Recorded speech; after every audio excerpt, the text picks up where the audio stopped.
Hi everyone, I'm running late. I'm so sorry. I am actually in clinic this Tuesday and next, so I was just spending some time with the patient. So I apologize for being a little bit late to the game here for sure, but I hope everybody is doing well. I'm waiting for everyone to come in from Instagram, TikTok. Okay, what's going on with these YouTube things here? Okay. Let's see if that's working. Okay, how is everyone doing? Happy Tuesday. And we have a lot to talk about, right? We have jumped into April, and April's one of my favorite months for a number of different reasons. First of all, it is my birthday month. I won't tell you which day, but also it's kind of like such a great renewal month, right? Jumping right into spring, thinking about maybe travel or new clothes, a new beauty routine, or just getting rid of cold weather. Of course, here in the Atlanta area, we've had more sort of what I'm calling ADD weather. It doesn't seem to be able to make up its mind. It's like warm today, cold yesterday, cold again tomorrow. It's all over the place. So definitely a recipe for maybe catching any virus that's out there. So don't forget to take care of your health and make sure you're getting in things like the Defender and all that stuff to keep your immune system primed. But April, remember, is about a couple of different health themes, and we're going to be tackling these in my Superwoman Circle. And in kind of a weird way, I always say everything's connected, but in sort of a weird way, they are connected. So first of all, this is PCOS and Fertility Awareness Month.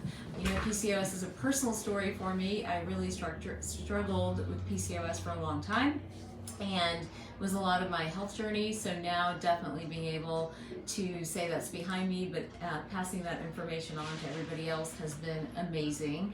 It's also sort of linked to Fertility Awareness Month. So many people are not getting the support they need when it comes to fertility because we're missing a lot of what I talk about over and over again. We're missing helping them identify the hormone patterns that they need to be focused on. So understanding, you know, what your hormones look like, understanding the balance of those hormones, how that can be impacting fertility overall. Those are definitely goals that we have for sure. Can we brighten this one a little bit? I just feel like, I don't know if you guys can see it or not. I feel like it's super dark over here, but we're gonna try to brighten it while you're here with me. We'll see. If not, we won't worry about it. Okay, so, and then of course it is Autism Awareness Month. Autism, I posted a reel yesterday, and I didn't expect it to get the reaction it got, but autism, unfortunately, it continues to be on the rise. I'm going to break that one down in just a minute too. So as I tackle some of these ideas and thoughts, feel free to post your questions. I did get a question or two in my DMs. We'll talk about those questions also. But let's jump right in. So first of all, PCOS. How many of you know what that is or have been diagnosed with it or have somebody you know? I know it's in our family and we have a lot of different versions of that floating around. But PCOS is polycystic ovarian syndrome, and really talks about or is related to sort of this condition traditionally where there were cysts on the ovaries, and it would really mess with your periods and your cycle, prevent you from getting pregnant, and so much more. What we are understanding today, though, is that PCOS is an autoimmune disease. And as an autoimmune disease, it comes with more than just messing with your ovarian health or with your fertility. You know, the two are directly connected, but it is connected as well to things like your mood. In fact, there's a PCOS ADHD connection, and we've done some videos on that. There is a PCOS and joint pain connection, gut connection, and then definitely a mental health connection with anxiety and depression. Many people don't realize that. So when a particular disease is affecting so many different systems of the body, it needs a doctor that's gonna, or a team that's gonna pull back and think holistically, or think from like a big picture view, right? Rather than saying, do this for your hormones, do this for your mental health, do this other thing, you know, for your inability to focus. And before you know it, you're like the post I put up the other day where you got 6 to 8 different diagnoses, but then you've got 18 to 20 different medications you're trying to manage. And that simply doesn't work for anyone, because the next thing you know, all those medications are interacting with each other. So I have, you know, been in practice here. That's where I'm sitting here. Actually, this is our old logo. I ironically wore that today. This was the logo that we started with, which is very much about the mom-child relationship. But in practice, now it's been almost 14 years, we've had such an opportunity to pull back and to be like, okay, this is how all these different things connect up together, and a one-size-fits-all approach doesn't work. And simply treating one organ system doesn't work either, because everything ultimately is connected. And that is the foundation of Eastern systems of medicine, like Chinese medicine, Ayurvedic medicine, and so much more. So when we are talking about PCOS, we're going to dive deeper into PCOS, by the way, in the circle. We will have a webinar coming up. I believe the date is April 18th. Those of you who've joined the circle have those dates, and then we'll be doing coaching through all these different conditions on the 25th. But when we are in the circle, we're going to talk a little bit about some of the chemistry behind PCOS, what you need to be thinking about. But one of the ways it's directly connected to fertility is with the concept around insulin resistance and high androgens, meaning many people are walking around skinny people. These are not people that are grossly overweight or anything like that, but walking around with really high blood sugars, and that in turn is blocking the ability to ovulate and impacting folks, never being picked up, never diagnosed, and in turn people are spending thousands and thousands of dollars on infertility treatments and all that other stuff. So definitely, if you or someone you love and know is having trouble getting pregnant, we have to rule out PCOS first. We have to rule out endometriosis, right, which is another hormone pattern where the endometrial tissue overgrows, and that in turn is really impacting fertility. And then we need to think about preconception. So now this is going to dive me into the conversation around autism. So in Chinese and Ayurvedic medicine, preconception was a really big deal. You didn't just go get pregnant, right? You actually had a plan of cleaning up your gut, your liver, optimizing your nutrients, and doing all this stuff to prime the body for fertility, because at the end of the day, the health of the mom is connected to the health of the child, and you could not treat that unit in separation. So it was really important to understand how that was connected. Well, let's move that very old 5,000-year-old concept into the modern day. And what are we seeing? We are seeing all kinds of things in practice. For example, we are seeing that the chemistry of the mom mimics the chemistry of the child. A mom can have certain food intolerances or certain food allergies. Well, next thing you know, the child has the exact same ones. A mom can have a chronic deficiency in B vitamins and magnesium, and boom, the child is dealing with the same exact thing. May seem shocking or strange, but now that we're understanding genetics and functional genetics and how certain genetics drive chemistry, really not that shocking, right? For example, we know like MTHFR is all about how we detox, needing methylated B vitamins, maybe needing glutathione. So if it's a mom has a genetic copy, or one of those genes passes it on to her child, it's going to replicate in the same way, repeating that chemistry, right? So when someone's like, oh, this is almost in my family, or everybody in my family has X, Y, and Z, well, yes, there is chemistry that drives, those particular conditions and diseases, and sometimes that chemistry might be dictated to a certain extent by some of the genetics, but even genetics can change. And we are seeing that in autism. And what we are seeing is that the influence of the environment, right? The influence of toxins, excessive vaccination, diet, food and stuff that is just contaminated with a high level of chemicals. All of that is impacting the health of the woman. But because the babies are so tiny and they don't have the detox capacity that they need, it's impacting children. And when we think about children and children's health today, remember I started my career in pediatrics, so I'm pretty passionate about this stuff. But when we think about it, autism is a neuroinflammatory disorder, meaning the brain is on fire. It's kind of inflamed. And there are sort of, sequences of that. Sequence is a horrible word. There are extents of that inflammation, or grades of that inflammation. So over here in a very mild way, it could be somebody that just, has got some mild ADD or ADHD. You progress along that spectrum. Maybe somebody that's got like OCD, and then we progress along, maybe it's somebody with ODD. Hopefully you know what all these acronyms are, by the way. OCD is obsessive compulsive disorder. ODD is oppositional defiant disorder. Then there's PANDAS, right, which is an autoimmune neuroencephalitis. And then there is full out autism, right, where, someone's not engaging, they're not present, or they have and there are tons of different versions of autism as well. So when we are thinking about getting pregnant, having a child, what our child's health is going to look like, preconception becomes an important part of the fertility equation, right? So preconception is, where are your nutrients and your spouse's nutrients? Where are your inflammatory levels and your spouse's inflammatory levels? What are your detox genetics and capacity, and what's your spouse? And if you are at higher risk, and the parents to me that are at higher risk, and we'll screen for that right here at Center Spring MD, but if you guys are at higher risk, then we want to screen for things like MTHFR, COMT, NAD, again, a lot of alphabet soup, but these are a lot of genetics. And if we know that we're dealing with these particular genetics, then we want to optimize your chemistry before you get pregnant, right? So that's the preconception part of this conversation. Now, if we move into, okay, the child is here, then we need to evaluate those children to see kind of, and again, I'm going to use the Chinese medicine word, but to see what their overall qi is, right? What their energy is. Is this a healthy child? Is it someone who is using the bathroom consistently, not having any trouble like with food and digestion, not having reflux, not having a lot of eczema or rashes? Those children have more inflammation in their body and have to be handled a little bit delicately. So for those kids in particular, they may need a personalized plan when it comes to medication and how we're going to approach many of the different toxins that they get exposed to at any given moment.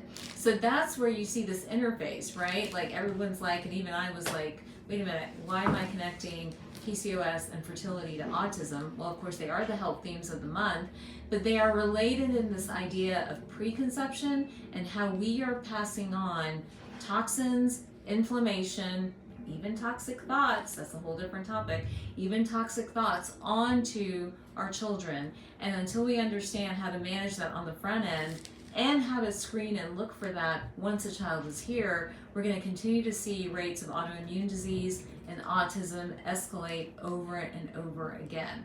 So again, the mom-child connection, I posted about that this morning, is real. Understanding that if you're a mom out there or if you're in a family unit, the health of the mom is equally important to the health of a child, and the health of a child is important to the health of the mom. And the entire family unit is dependent on the success of that relationship.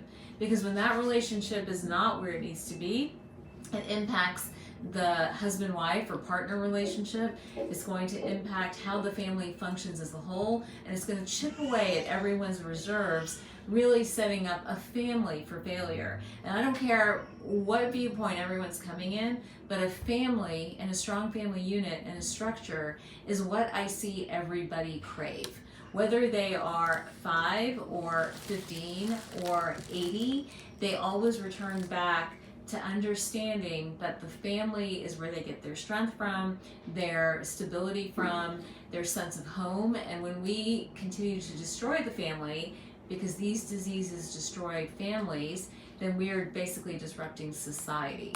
So all of this is super important in the big picture, right? I went macro there for a second, but in the minor picture too, not the minor, wrong word, but in the smaller picture, the micro picture of how things are functioning in your world, right? With you and your child, or within you and your family. All these things are really important.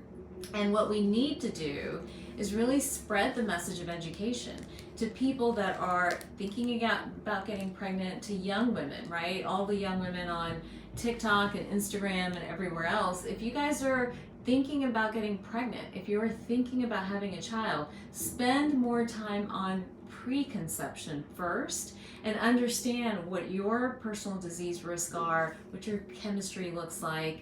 Are you primed, in the sense of not just, trying to have a healthy child, which I think every woman is like, I want to make sure I'm doing the best for my baby, but even for you, because no matter what that next step is for your life, do you have the chemistry that's going to help you navigate that next journey, right? It's your hormone health, your nutritional health, where inflammation is, the toxins you're exposed to, all of that ultimately is going to make a really, really big difference. Okay, I'm going to stop there for a second and get off my soapbox, and we can take some questions.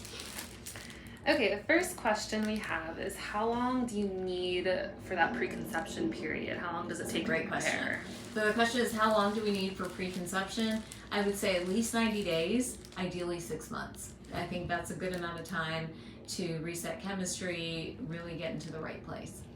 Okay, and then can you talk a little bit about how the male's health impacts the health of the pregnancy and the baby? Yes, very much. So sperm quality is incredibly important. So we're having two issues with men. We're seeing a declining sperm count, first of all, and secondly, even with men, we want to understand their toxic load, their toxic burden, where that plays into what they're going to introduce when it comes to having a baby, for sure. So that idea of functional genetics and functional nutritional chemistry applies to men just as much as it does to women.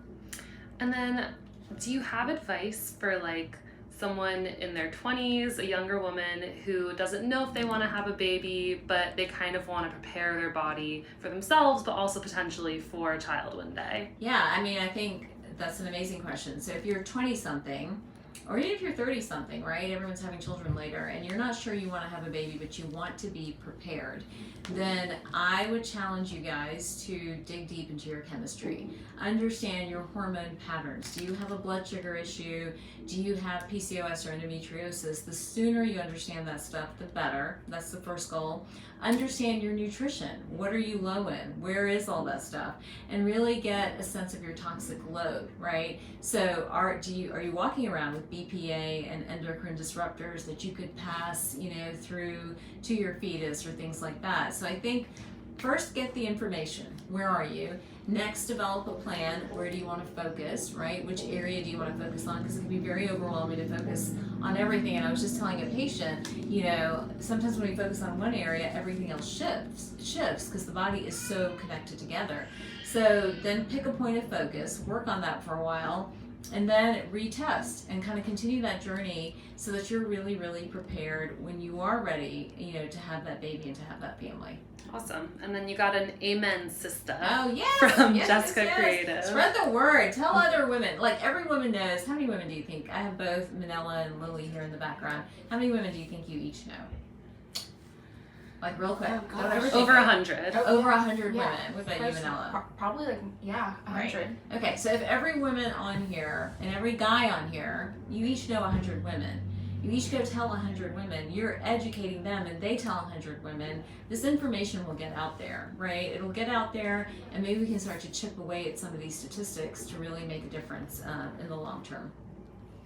And on YouTube, we have a question, more of a statement, but I think we could touch on. Yeah. So, let's see. So she mentioned that she got pregnant back in 2016, but no one at that time was talking about detox before conception. Her daughter does have autism and serious gut issues along with stomach aches. And she also mentions that she had chronic fatigue during the pregnancy, before pregnancy, and she just assumed everything was normal, and now she's prioritizing her health but feels guilty that because of her daughter having serious health issues now. So you're blaming, so this is a YouTube question for everyone that can't hear the questions. This is kind of the classic mom thing, I think, is that I got a question that this woman has a child with autism, did not know about detox, did not know about these ideas prior. Most people don't, first of all. This is a very cutting edge, right? Was that the best word? Cutting edge, innovative way of thinking about things that many people won't even agree with. So I think the first thing is that this is not information that you would have had access to or even been able to put your hand on unless you've been reading a ton or had been deeply immersed somehow in the integrative and holistic perspective on things. So please, no guilt, right? That's a rule for moms in general, no guilt. We didn't cause things. We all try to do the best that we can do, right, at any given moment based on the information that we have at hand. And if it makes you feel any better with all the information that I have, I remember clearly at 4 months of age, Cubby, my son, who's already, and I didn't know everything I know right now, right? But I was a doctor, in full disclosure. He's 4 months old. He's having all these gut issues. He's not growing very well. He was having reflux that would, be very disruptive. But so I went in and had this conversation about vaccines and all that other big stuff with my pediatrician, who talked me into doing the combo vax, which is 3 vaccines in one. And somehow in my brain, I was like, oh, it's just one vaccine, not realizing it's three loads of antigens, right? And literally from that day forward, that boy went from mild reflux to severe reflux, where it was like projectile across the room. It became a struggle to get him out of failure to thrive mode. Now that's just one example. And am I blaming the vaccines on everything? No, he already had a gut issue. He's already having obviously some underlying issues. It was a tipping point for him. And I knew so much, right? So I can't walk around feeling guilty that I made that choice that day. So I think as a mom, you got to get rid of the guilt for sure. I think all we can do collectively moving forward is to spread information and support one another. If your child is having a lot of gut issues, that's the first place to begin when we talk about autism. We really know that, you know, the gut is ground zero. I continue to say, I've gotten in trouble for it before, but I'm not scared to say it, that autism at the end of the day is an inflammatory bowel disorder, and until we think about it that way, we're going to continue to like kind of hit ourselves against a wall.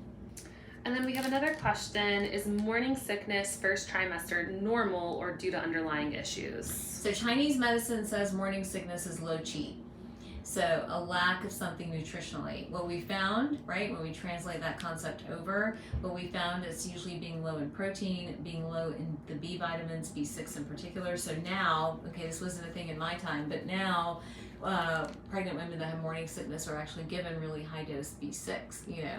So we know B6 is a player in morning sickness as well. And then just poor constitutional energy. You know, that's kind of the idea around it. So if you're having a lot of morning sickness, it's usually, you know, because you can't handle, the liver and the gut can't handle the load of hormones that are coming at you. So it's a great sign in the sense that the pregnancy is probably viable and good, but kind of a tough sign in terms of gut health and liver health and those type of things. That's so interesting. Yeah.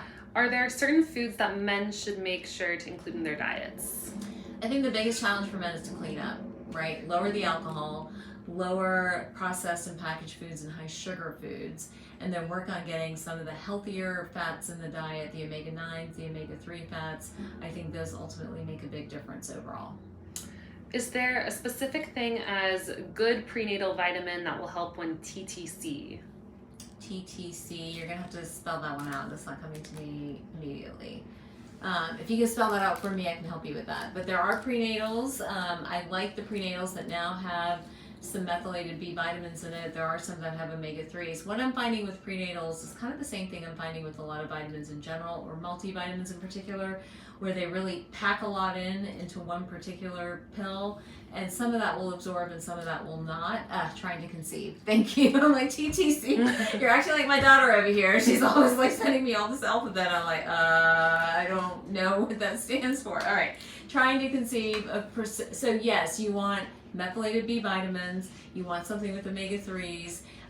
Ideally, I would probably tack on, I don't think the prenatals have this in them right now, but I would tack on probably NAC or N-acetylcysteine. I hope I didn't hit the wrong button there. No, I didn't. Or one of those that also help with egg quality.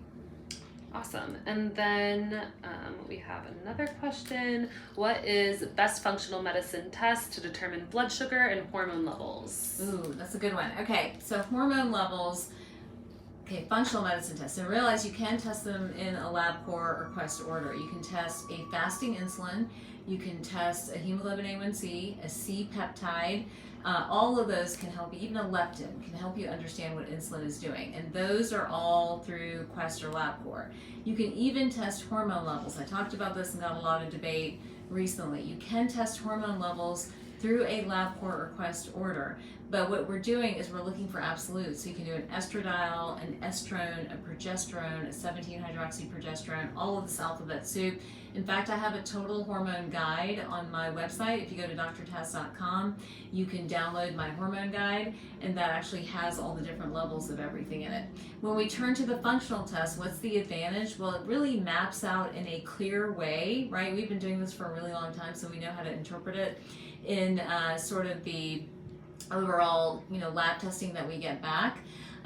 But what some of the tests do, like a ZRT test, like Genova's saliva test or urine hormone test, like the Dutch test, any of them, I'm not picky about which one, but any of them are going to help you understand kind of what the hormone pathway is doing. So it'll get into a lot of details down to what the good versus bad estrogen is doing, what your total estrogen is doing, progesterone as well, androgens. And one reason I like some of those integrative or functional hormone tests, it actually picks up the androgens much better than the conventional tests. So I think that's another reason why so much is getting missed or misdiagnosed, because like a conventional LabCorp Quest test might miss, or you'll see like a normal testosterone or a normal DHT.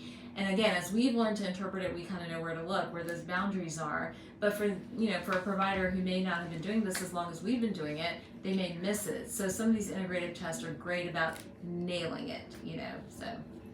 Okay, and then I think our final question for today. Yeah. What does a high total CK Creatinine mean kinase. with a blood test?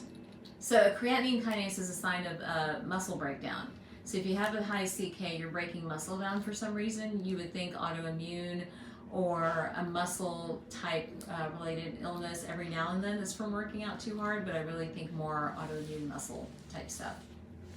I think that's it. Okay, so thank you guys so much. We're going to close out in just a second, but remember, if you want to go deeper on any of these topics, what I am loving is our Superwoman Circle. So please remember to join the circle. The link is above, and you can just tap on that. This month we are going to tackle all of it. We're going to tackle fertility, PCOS, autism, insulin resistance, and have conversations around that. You guys in the circle will be getting your food recall so that we can sit and look at that and dive into why you may or may not be having issues with blood sugar and insulin, and how that is connected to some of the fertility ideas, and we'll be talking about preconception as well. So join the circle, lots of great information and community there to go deeper while we look at studies as well and see what the latest studies are saying.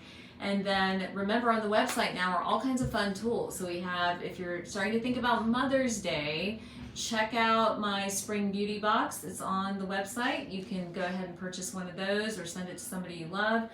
We also have the Energy Box. If someone you know, especially a mom working their butt off, needs a little bit of extra energy, there's that on the website as well. And we definitely have the Hormone Box too to help everybody balance their hormones out. So lots of great stuff scattered on the website. Just join the community. It's an amazing group of women, and we want to continue to grow that community, spread information, and hear stories of how all of you guys are doing better. Can't wait. And if you are doing better, if you want to share your story, DM me or email me at hello@drtaz.com, because that way maybe you can come on here and share your story with us to inspire others.